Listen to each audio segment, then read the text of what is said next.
बिस्मिल्लाहिर्रहमानिर्रहीम एंड अस्सलाम वालेकुम। आप देख रहे हैं प्रोग्राम इख्तिलाफ राय और मैं हूं इफ्तिखार काज़ी। देखिए, कोई माने या ना माने, नवाज शरीफ वो लीडर हैं जो 8-10 साल जिला वतन रहने के बावजूद लोगों के दिलों से नहीं निकले। और आज भी अगर पंजाब में इलेक्शन करा के देख लें तो दूध का दूध और पानी का पानी हो जाएगा। इसके बावजूद कि 2 साल पहले मुस्लिम लीग नून मुकम्मल तौर पर दीवार से लग चुकी थी, क़यादत जेल में थी और ताकतवर हल्के दूसरी तरफ खड़े थे। नवाज शरीफ की जमात इलेक्शन से बाहर नहीं हुई, तो आज लोग नवाज शरीफ को पहले से ज्यादा याद कर रहे हैं। हाँ साहब और उनके साथियों ने बड़ी मुशक्कत करके, बड़ी मेहनत करके नवाज शरीफ को लोगों के दिलों में जिंदा रखा है। महंगाई, बेरोजगारी और बुरी गवर्नेंस की वजह से लोग नवाज शरीफ को याद कर रहे हैं। और मुस्लिम लीग नून आज भी पंजाब की सबसे मकबूल पार्टी है, कोई इस बात को माने या ना माने। हाँ साहब, नवाज शरीफ को पंजाब में रिप्लेस कर सकते थे, लेकिन उन्होंने सियासत को जाती लड़ाई में तब्दील करके और कारोबार दुश्मनी इकदाम से लोगों को मेरे नज़दीक खासा मायूस किया है। हाँ साहब ने इससे भी ज़्यादा यूथ को मायूस किया है। यूथ का नारा लगाया था, आज यूथ मुकम्मल तौर पर इग्नोर हो चुकी है। यानी हद ये है कि एक गेम है पबजी, उस पर सुप्रीम कोर्ट ने पाबंदी, हाई कोर्ट ने पाबंदी हटा दी है, लेकिन गवर्नमेंट ने लगाई हुई है। तो यूथ के जितने प्लेटफॉर्म है, यूट्यूब, पबजी और इस तरह के और दो चार प्लेटफॉर्म, ये सारे आज की जदीद नस्ल यूज करती है, उन सब पे पाबंदी लग रही है। तो लॉलीपॉप दे दिया जाता है, उस लॉलीपॉप देकर बहलाने की कोशिश की जाती है। कहीं पे टाइगर्स आ जाते हैं, कहीं पे कुछ आ जाते हैं, लेकिन अमली तौर पर यूथ के लिए कुछ नहीं हुआ। तो खान साहब के फलाई कामों को हमेशा क्रेडिट दिया जाता है। इसमें भी एक सवाल है, एक और रुख है कि अगर खान साहब शौकत खानम ना बनाते, नमल यूनिवर्सिटी ना बनाते और क्रिकेट मैच ना जीतते, तो आज इलेक्शन लड़ने की बुनियाद क्या बनाते?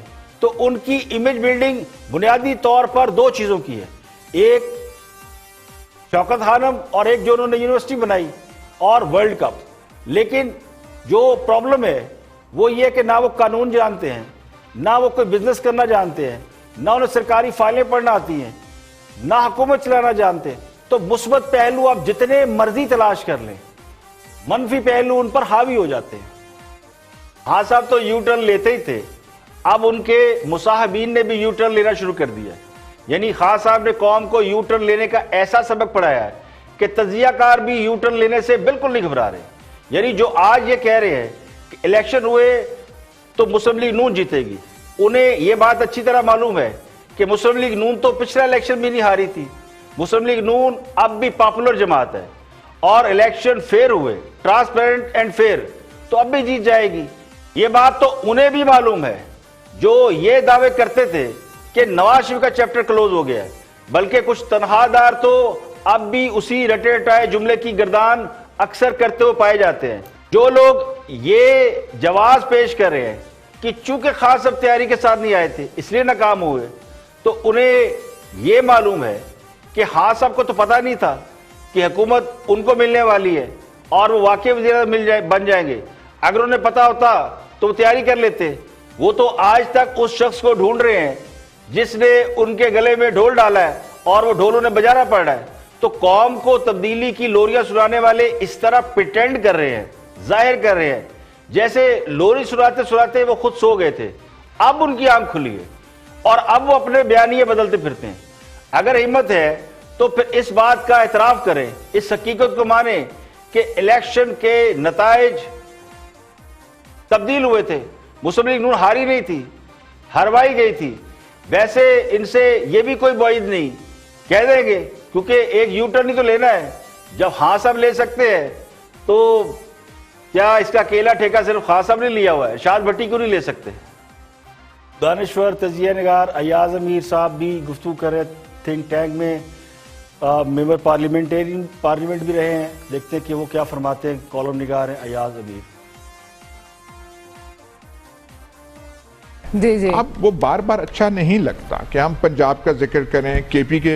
वो केपी के जो साहब हैं, सच्ची बात है आज तक नहीं पता चला उनका हदूदरबा क्या है, वो हैं कौन, बैकग्राउंड क्या है उनके। एक इंपॉर्टेंट सूबे के चीफ मिनिस्टर हैं, यहाँ पे पंजाब में जो है, पंजाब में इतना कुछ हम सरदार उस्मान बुज़दार के बारे में कह चुके हैं कि वो अच्छा नहीं लगता कि बार बार दोहराएं, लेकिन ये जो है ये माठी और हॉली टीम जो है वो कर नहीं सकी। वो सारी उम्मीदें जो थी, इनके जो सपोर्टर्स भी थे, उनके दिल भी अब बैठ गए हैं। 2018 और 2020 में आपके ख्यालात बदल चुके हैं याद साहब इन शॉर्ट? नहीं, मेरे ख्यालात नहीं बदले। मेरे कहां से आप वो खामखा एक वो तबसरा आप वो चस्पा करें, कौन सा है? हम कहते थे कि पुराने जो हैं उन्होंने ये किया। 2018 से पहले ये था ना कि उन्होंने तबाह कर दिया। मैं आज भी कह रहा हूं तबाह किया है, मेरा कोई व्यूज बदले तो नहीं है। मैंने शुरू ही आपसे किया कि उनकी तबाहकारियों से जगह बनी इमरान खान के लिए। मेरे व्यूज कहां चेंज हुए हैं? मेरे व्यूज बिल्कुल चेंज नहीं हुए। मैं तो इयादा करता हूं कि इमरान खान की नाकामी का ये मतलब नहीं है कि आप कहें ओहो इमरान खान, वो जो नवाज शरीफ का दौर बहुत अच्छा था, नून लीग ने पता नहीं कौन से सोने की सड़कें और वो नहरें बना दी थी, ये बिल्कुल मैंने ना तब कहा था।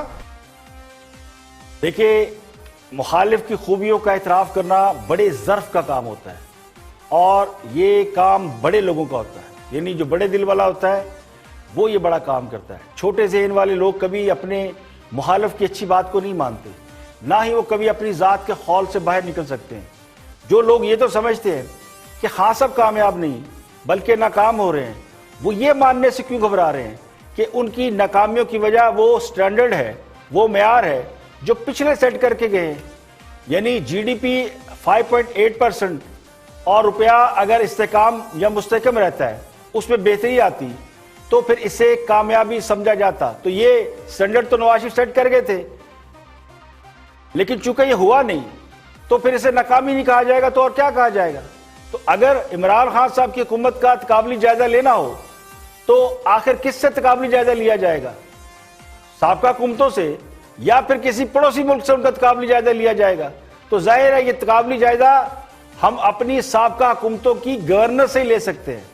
नरेंद्र मोदी से तो खान साहब का मुकाबला नहीं किया जा सकता, न करने की जरूरत है। तो एक तरफ आप ये कहें कि हुक्मरान जमात नाकाम हुई, तो फिर ये बता दें कि किसके मुकाबले में नाकाम हुई। अगर नवाज शरीफ ने कारकर्दगी के मेयार ना सेट किए होते तो क्या आज कोई ये कह सकता था कि इमरान खान नाकाम हुए? अगर शहबाज शरीफ ने पंजाब में तरक्याती कामों का एक स्टैंडर्ड सेट ना किया होता तो कोई कह सकता था उस्मान बुज़दार नाकाम हुए? तो नवाज शरीफ अगर पीपल पार्टी से बेहतर कारकर्दगी का मुजाहरा ना करते तो क्या यह कहा जा सकता था कि नवाज शरीफ कामयाब हुए? तो जब भी हुकूमतों का तकाबली जायजा लिया जाएगा तो फिर यकीनी तौर पर यह फैसला करना पड़ेगा और बताना पड़ेगा कि कौन बेहतर है। अब उनकी बात करते हैं जिनके जिक्र के बगैर हमारा भी प्रोग्राम अधूरा रहता है। रिपोर्टर्स जिनके पास एक स्टोरी जरूर ऐसी होती है जो बिल्कुल हट के आती है। तो देखते हैं कि इस दफा हमारे दोस्त क्या फरमाते हैं। Watch this. और उन्होंने कहा था कि आपने अगली हिदायत बराह रास्त मुझसे लेनी है या फिर मरियम बीबी से रब्ता रखना है और किसी किस्म की कोई ऐसी एक्टिविटी जनरेट नहीं करनी, वो बड़ी एक्टिविटी। और पीपल्स पार्टी को भी आपने ज़रा गो स्लो पे रखना है, उनको जवाब भी नहीं देना। और जब हमने इसका कोशिश की कि आखिर वजह क्या है, ये 5-6 महीनों की के पीछे राज क्या है, तो मालूम ये हुआ है कि सबकी नज़रें जो हैं वो अमरीकी इंतखाबात पे लगी हुई हैं। ये तो आपको पता है कि पिछले इंतखाबात में भी पीपल्स पार्टी ने भी और मुस्लिम लीग नवाज ने भी तमाम जो इन्वेस्टमेंट थी वो हिलरी क्लिंटन पे की थी। डेमोक्रेट्स की उम्मीदवार थी, सदारती उम्मीदवार, लेकिन खिलाफ तवक्को इनके ख्याल में, और वो जीत गई, जनाब ट्रंप जीत गए।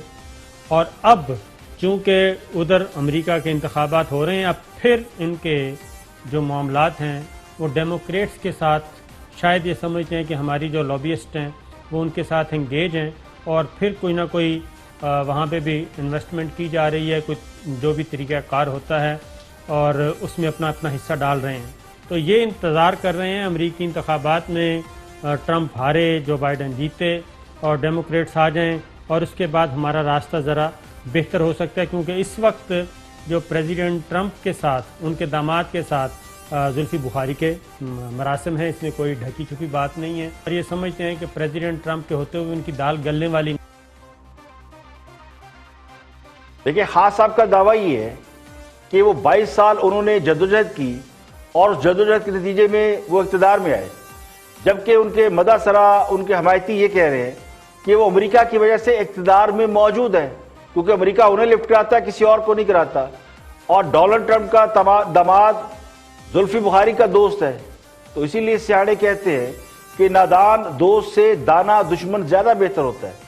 अब चले थे ये नवाज शरीफ की दुश्मनी करने और एतराफ़ ये कर रहे हैं कि खान साहब के इक़्तिदार में होने या रहने की वजह अमेरिका है, या नवाज शरीफ के इक़्तिदार से बाहर होने की वजह डोनाल्ड ट्रंप है। तो फिर PMLN का ये मौक़िफ़ भी दुरुस्त है कि नवाज शरीफ पनामा केस की वजह से इक़्तिदार से नहीं निकले, बल्कि अमेरिका ने उन्हें हुकूमत से फारिग करवाया है। तो फिर अमेरिका की ख्वाहिश पर जिन्होंने अमल किया, क्या उन पर क्वेश्चन मार्क नहीं लगेगा? मेरे ख्याल में जिनके ऐसे दोस्त हों उनको किसी दुश्मन की जरूरत नहीं।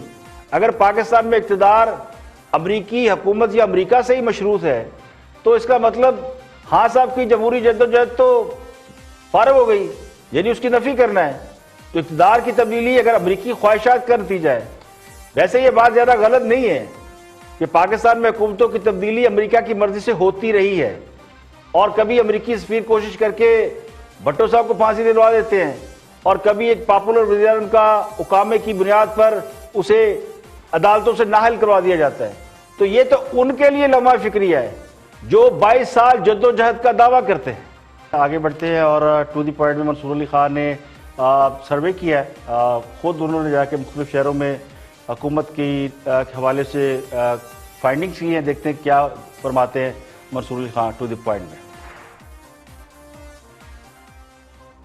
कराची की आज की सूरत हाल के ऊपर अब से कुछ देर पहले अंदलीर अब्बास साहिबा ने बिल्कुल दुरुस्त बात की कि 12 साल प्रोविंशियल गवर्नमेंट पाकिस्तान पीपल्स पार्टी के पास रही, और उसके बाद अगर आज की ये सूरत हाल होती है कराची के साथ, तो किसी किस्म का कोई बहाना नहीं तराशा जा सकता इस परफॉर्मेंस के ऊपर।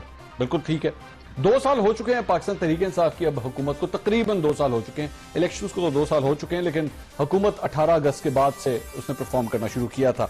मैंने पिछले 2 हफ्ते के अंदर पंजाब के तकरीबन 4 शहरों के अंदर जाके एक छोटा सा सर्वे किया मुख्तलिफ इलाकों में कि कप्तान की परफॉर्मेंस के हवाले से ज्यादातर लोग 10 में से उन्हें कितने मार्क्स देते हैं। लोगों की मजमूई तौर पर क्या राय थी, सुनिएगा। वैसे खान साहब को कितने देंगे मार्क्स? 0 से 0 10 में से 0 मार्क्स दूंगा मैं। पीटी ने कोई नहीं दिया नंबर, कोई नंबर 0 होगा। 10 में से कितने नंबर देंगी खान साहब को? एक भी नहीं, 0 से नीचे कुछ है। और मैं आज कहना रहने ही दियो सर, 10 में से क्या 10 में से वापस करें, वापस 10 करें, हमें 10 और वापस करें। एक 0 दूंगा ना, 0 मेरी तरफ से भाई बिल्कुल 0 है, 0 पर भैया ना 0 10 में से 0 नंबर दूंगा। 10 ही चो मेरा ख्याल है इसका 0 ही दे आएंगे जी, और तो कुछ नहीं दे सकते। 0 इसको 0/0 ये कारकर्दगी 0 उनकी। 10 में से कोई भी नंबर नहीं दूंगा इसको, साढ़े वाला 0 ही समझो। अंदरी पे बात साहबा, ये सारी गुफ्तगू आपने सुनी, ये मेजॉरिटी की राय थी, पूरी सबकी राय नहीं थी, लेकिन मेजॉरिटी की राय ये थी 0-10 में से।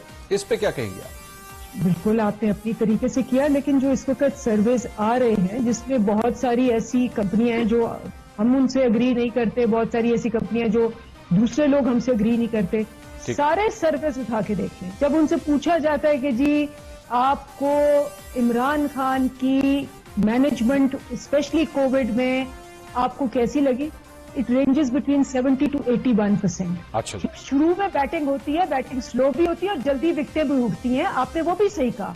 इस वक्त जो हालात है, हमने माफिया को पकड़ा हुआ है, और जस्टिस आसिफ खोसा का आप याद रखें, ये माफिया कहां से आया? गॉडफादर से। गॉडफादर का इटली में, वो कहते हैं माफियोसी होते हैं। 70 साल से माफिया हर चीज के अंदर है। लगता यूं है कि तब्दीली का सूरज चमकने से पहले ही ढलना शुरू हो गया। जुबान खल्क को नकारा खुदा कहते हैं। तब्दीली सरकार के हवाले से लोगों के जज्बात और ख्यालात में नुमाया तब्दीली आ चुकी है, जो मेरे लिए बड़ी तकलीफ और दुख की बात है। कल तक जो सियासी जमात तब्दीली के घोड़े पर सवार होकर मकबूलियत की बुलंदियों पर उड़ रही थी, आज लोगों की राय उसके हवाले से कोई अच्छी नहीं, तो ये बहुत बड़ा लम्हा फिक्री है। लेकिन इसके बावजूद हुक्मरान जमात अब भी जमीनी हकायक से नजरें चुरा रही है। 2 साल जाया करने के बावजूद अगर कोई ये समझता है कि हुकूमत चलाना क्रिकेट का खेल है और खेल आखिरी ओवर में यकसर बदल जाएगा, अचानक बाजी पलट जाएगी, तो उनसे गुजारिश है कि ऐसा नहीं होता।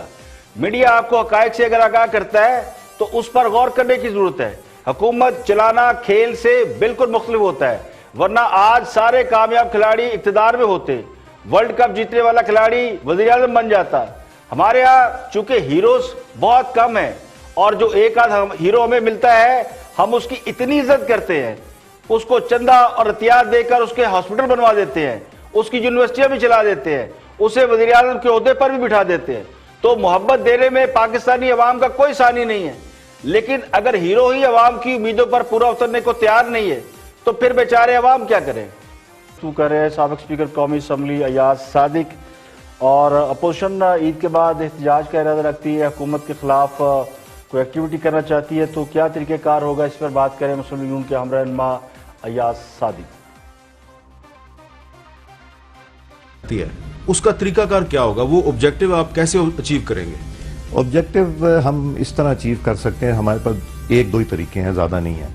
एक तो जो इनका केस पड़ा हुआ इलेक्शन कमीशन में 6-7 साल हो गए, पिछले चीफ इलेक्शन कमिश्नर साहब तो उस पर बैठे रहे, पता नहीं क्यों बैठे रहे, क्यों नहीं, बाद में पता चला वो तो अपने भांजे भतीजे को भी टिकट पीटीआई का दिलवा रहे थे। अफसोस हुआ ये चीज़ें सुन के, कॉन्फ्लिक्ट ऑफ इंटरेस्ट था। एक वो है केस, और कुछ केसेस हैं खान साहब के खिलाफ जो कि जल्द उभर के आएंगे, जिसमें आपको नजर आएगा कि वो बहुत वल्नरेबल है अमीर साहब। अच्छा, कुछ नए केसेस आने वाले? बहुत वल्नरेबल है खान तो साहब। आप उनकी, अच्छा, एक तरीका ये है अदालत से डिस्क्वालिफिकेशन, या दूसरा तरीका है उनका पार्लियामेंट के। पार्लियामेंट में उनके इत्तेहादी जो हैं उन्होंने तो अपने इत्तेहादियों को भी रगड़ा देना शुरू कर दिया। और मेरी सोच क्या है, जो अब नैब जिस तरह एक्टिव हुई है कि बुज़दार को रखने का एक ही तरीका है, बुज़दार साहब को रखने के लिए चौधरी परवेज़ इलाही साहब को भी पकड़ लो, शहबाज साहब को भी इंगेज रखो, ताकि ये दो डिसरप्ट कर सकते हैं। तो मुझे तो ये लग रहा है कि मैं बड़ी फ्रैंकली आपसे बात कर रहा हूँ कि मुझे तो ये लग रहा है कि उनको कंट्रोल करने का ये। तो आपको ये लग रहा है कि पहला खतरा जो है वो बुज़दार साहब को है?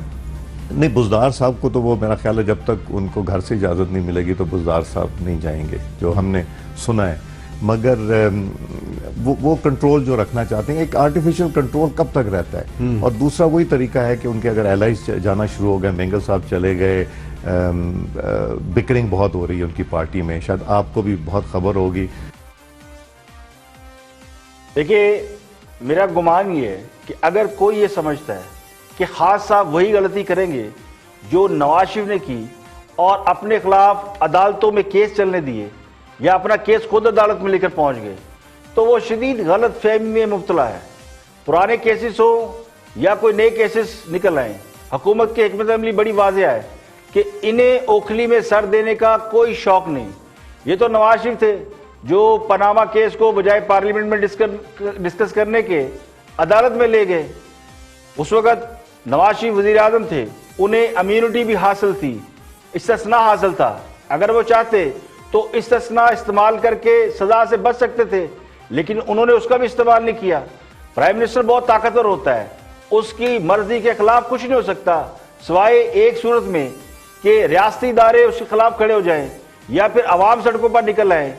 जहां तक खान साहब के इत्तेहादियों का मामला है, तो इत्तेहादियों को मेरा गुमान यह है कि जिस एल्फी से जोड़ा गया है वो किसी के पास मुयसर नहीं सिवाय ताकतवर लोगों के। तो लगता ही है कि अपोजिशन की नजरें भी इस मामले में ताकतवर हलकों की तरफ हैं, और ये दोनों फार्मूले उसी वक्त कामयाब होंगे जब उनमें हमदर्दों की मदद शामिल होगी। बसूरत दीगर कौन जीता है तेरे जुल्फ के सर होने तक। और कहने वाले तो ये कह रहे हैं कि अब मिले जुले सिग्नल भी आना शुरू हो गए।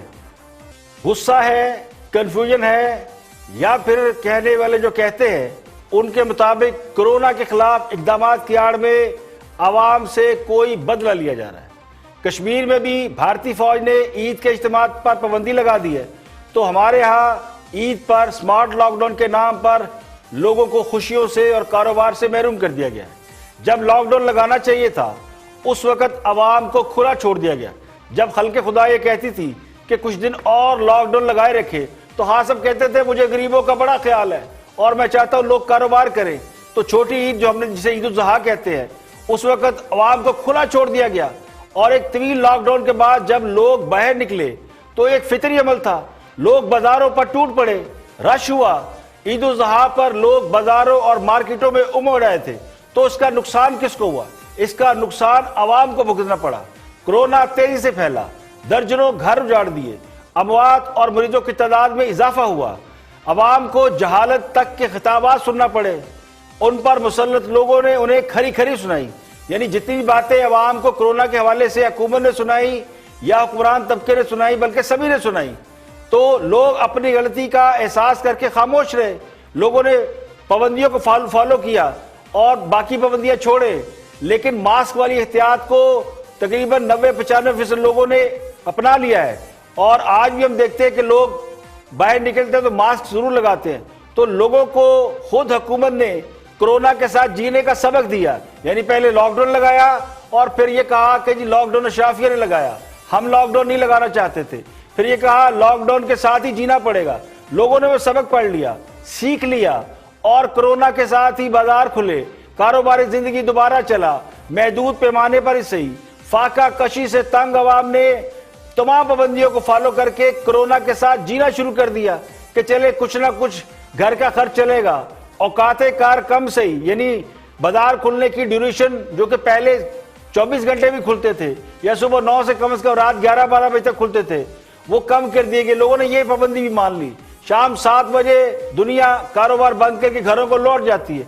तो हुकूमत जहां चाहती है स्मार्ट लॉकडाउन के नाम पर गलियां बाजार बंद करा देती है और पुलिस को इस सूरत हाल में माल बनाने का मौका मिल जाता है। यानी किसी दुकानदार से पैसे ईंटते हैं और किसी और से पैसे ईंटते हैं। तो इस बार लोग SOPs के साथ ईद मनाने के लिए ज़हनी तौर पर तैयार थे, क्योंकि हुकूमत ने क्या रखा था कि अगर लोग तैयार ना हुए तो लॉकडाउन लगा देंगे। तो बाजारों में कोई गहमा गहमी, कोई अफरा तफरी, कोई हजूम नजर नहीं आया। इसके बावजूद लॉकडाउन लगा दिया गया है। यानी ईदों पर इतना कारोबार होता है कि शायद साल भर हमारे यहाँ इतना कारोबार नहीं होता। इस बार पंजाब भर में पाबंदी लगा दी गई है। अब बाकी सूबों को तो मुझे पता नहीं कि वो क्या करते हैं, लेकिन पाकिस्तान का सबसे बड़ा सूबा ईद के अयाम में बंद रहेगा। और आज रात से यानी पीर की रात से 5 अगस्त तक कारोबार और तजारती सरगर्मियां मुकम्मल तौर पर बंद रहेगी। ईद पर सरकारी जो तातीलात है वो 3 तातीलात हैं, तो ज्यादा कर देनी चाहिए थी। अगर आपने 10 दिन बंद रखना कारोबार तो फिर सरकारी तातीलात भी ज्यादा कर देते। अब 3 छुट्टियों वाले और जिनकी 10-12 छुट्टियां यानी कारोबार बंद है, ये सब घरों पर कैद रहेंगे। तफरीही मुकामात तक बंद कर दिए गए हैं। हालांकि ईद खुशी का नाम है, मुसलमानों के लिए खुशी के जो मजहबी त्यौहार हैं उसे ईद कहा जाता है। तो 2 ईदें हमारी, छोटी ईद और बड़ी ईद, और एक हम मनाते हैं अपने नबी सल्लल्लाहु अलैहि वसल्लम हुजूर अकरम की जो पैदाइश का दिन है, वो हम ईद मिलादुन नबी के नाम से मनाते हैं। तो ये हमारी खुशियां हैं। अगर हमारी खुशियां ही छीन ली जाएंगी तो फिर किस चीज की ईद? ईद से ज्यादा ईद के अयाम को सोग में बदला जा रहा है। तो ये बड़े अफसोस की बात है। तफरीही मुकामात, होटल, रेस्टोरेंट, पार्क सब कुछ बंद कर दिया गया। जबकि आम दिनों में जबकि कोरोना बहुत अरूज पर था तो ये सब खुले हुए थे। अब तो खुद हुकूमत मान रही है कि कोरोना कम हो गया है, कैजुअलिटी कम हो गई है, तो आपने सब कुछ बंद कर दिया है। तो मेरे नजदीक जब पहले लॉकडाउन खत्म किया वो दुरुस्त नहीं था और अब लॉकडाउन लगा दिया है, ये दुरुस्त नहीं। ये अवाम के साथ सरासर जुल्म है। इन अयाम में तो दुकानें खुली रहना चाहिए थी कि अवाम आसानी से खरीदारी कर सके, और ईद के अयाम में ग्रॉसरी नहीं खरीदी जाती, अच्छे कपड़े, जूते और इस तरह की चीजें खरीदी जाती जिनसे आदमी को खुशी होती है। ताजरों और दुकानदारों का भी भला हो जाता है, यानी जिनके किराए तक वो नहीं निकाल पा रहे। इसके बरक्स ईद पर पाबंदी लगा दी गई है, जिससे मेरा ख्याल है कि अवाम के मजहबी जो मनफी जज्बात हैं वो पैदा होंगे। अब जिनको खोलने की इजाजत दी गई है 24 घंटे, उनमें तमाम मेडिकल सर्विसेज हैं, फार्मास्यूटिकल्स हैं, फार्मेसीज हैं, टायर पंक्चर की दुकानें हैं, आटा चक्की है, पोस्टल कोरियर सर्विस है, और इसके अलावा ड्राइवर होटल हैं, पेट्रोल पंप है, ऑयल डिपो है, LPG आउटलेट है, फिलिंग प्लांट्स हैं, एग्रीकल्चर मशीनरी है, वर्कशॉप्स हैं। इसके अलावा स्पेयर पार्ट की दुकानें, प्रिंटिंग प्रेस, कॉल सेंटर्स और 50% स्टाफ के साथ। इसके अलावा टेक अवे वाले जो रेस्टोरेंट है, होटल है, ये सारे खुलेंगे। इनकी टाइमिंग जो है वो 24 घंटे की गई है।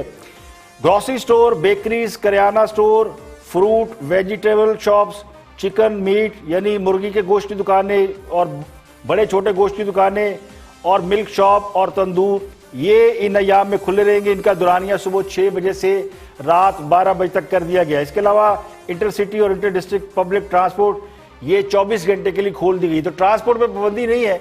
इसके अलावा जो अशियाए ज़रूरी की चीज़ें हैं उन पर कोई पाबंदी नहीं है, लेकिन जिन चीज़ों से आपको प्लेयर मिलना है, खुशी मिलनी है, जिनसे कारोबार फ्लरिश होता है, चलता है, जिसके बारे में दावे किए जाते थे कि जनाब गरीब ये कारोबार खोलेगा तो गरीब के घर जो है वो फाके कशी कम होगी, तो उनको एक बार फिर जो है उस नहज पे डाल दिया गया।